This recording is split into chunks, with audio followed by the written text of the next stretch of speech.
Hello, in front of me I've got Xiaomi Scooter 4 Ultra. In this video I'll show you how to use turn signals. In the beginning, make sure that the scooter is turned on. Now take a look at the left handle.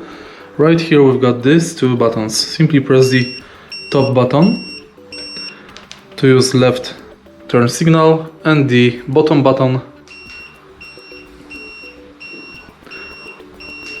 to use right turn signal.